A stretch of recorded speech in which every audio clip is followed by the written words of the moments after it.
ছোট আপুর সৌদি আরব থেকে আসার ভিডিও তো আপনাদের সঙ্গে অলরেডি আমি শেয়ার করেছি, কিন্তু ছোট আপু আসার সময় আমাদের জন্য কি কি গিফট আনলো সেটাই তো আপনাদের সঙ্গে শেয়ার করা হয়নি।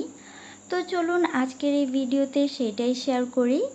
যদিও বা একটা ভিডিওতে সব কিছু দেখানো পসিবল না, তবুও যতটুকু পেরেছি সেটাই এখন আপনাদের সঙ্গে শেয়ার করব।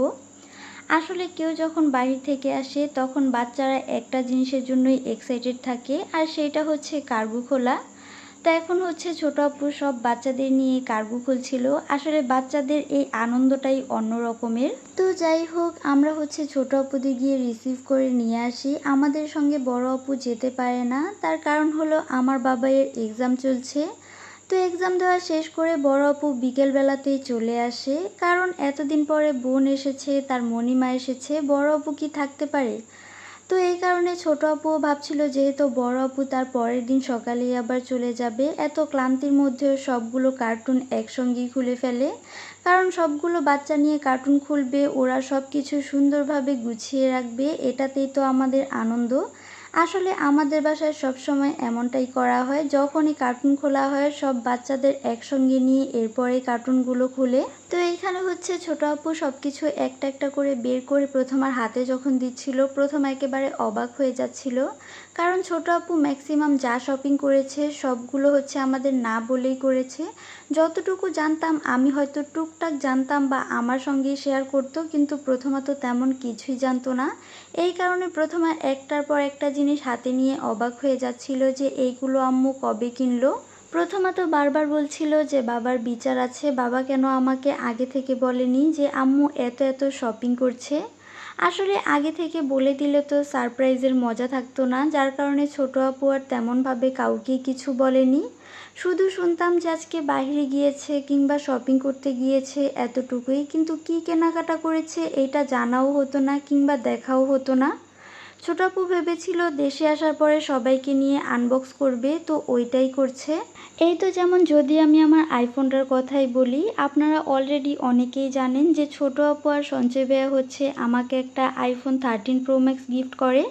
তো এইটার বিষয়ে আসলে আমাদের কারোরই ধারণা ছিল না, আমরা সবাই পুরোই অবাক হয়ে যাই যে আইফোন কেন এনেছে। আমরা জানতাম যে ছোট আপু হচ্ছে এইবার স্যামসাং S26 আলট্রা নিবে, মানে এমনটাই কথা ছিল, কিন্তু ছোট আপু যে আমাকে আইফোন গিফট করবে এইটা আমরা কেউ ভাবতেও পারিনি। তো যাই হোক, এই ব্যাপারে অন্য কোনো সময় কথা বলবো, আজকে এই ব্যাপারটা থাক, অন্য কোনো ভিডিওতে আপনাদের সঙ্গে অনেক কথাই শেয়ার করব। তো এইখানে হচ্ছে এক এক করে সবগুলো কার্টুন খোলা হচ্ছিল আর বাচ্চারাও সারপ্রাইজড হয়ে যাচ্ছিল। আর এই ব্যাপারটা আমাদের বাসায় নতুন কিছুই না, যখন সঞ্চয় ভাইয়া আসে তখনও ঠিক সেম এইভাবেই সব বাচ্চাদের নিয়ে এরপরে কার্গো খোলে। আসলে বাচ্চাদের জন্যই তো সব কিছু, ওদের মুখের দিকে তাকিয়েই তো এত কষ্ট, এত পরিশ্রম, যা কিনা এই হাসিটা দেখলে সবারই একেবারে শান্তি লাগে। এটা আমাদের ক্ষেত্রে না, প্রত্যেকটা বাবা মায়ের ক্ষেত্রেই এমন হয়। আর আমি আমার ভালো মায়ের কথা কি বলবো, সে তো পারছে না যে সবগুলো খাবার চকলেট সব কিছু আমাকে একবারে খাইয়ে ফেলতে কিংবা সব কিছুর ভেতরে আমাকে ঢুকিয়ে রাখতে, মানে একটু পরপরই এইটা খাও এইটা নাও এইরকম। তো যাই হোক, এখানে হচ্ছে ছোট আপু সবগুলোই একটা একটা করে বের করে নিচ্ছিল। আসলে আমি তো প্রথমেই বললাম যে একটা ভিডিওতে সব কিছু দেখানো পসিবল না, যার কারণে আমি জাস্ট আনবক্সিংয়ের ভিডিওটাই রাখলাম। আর এই ভিডিওটা করার একটাই রিজন যে মেমোরি করে রাখা। আসলে সব কিছুর জন্যই আলহামদুলিল্লাহ আলহামদুলিল্লাহ আলহামদুলিল্লাহ, উপরওয়ালার কাছে লাখো কোটি শুক্রিয়া। আপনারা আমাদের জন্য দোয়া করবেন, আমরা যাতে সব সময় ঠিক এইভাবে হাসি খুশি মিলেমিশে থাকতে পারি। আর যদি কারো এসব ভালো না লাগে তাহলে অবশ্যই স্কিপ করবেন, কারণ সবার যে ভালো লাগতেই হবে এমন কোনো কথা নেই।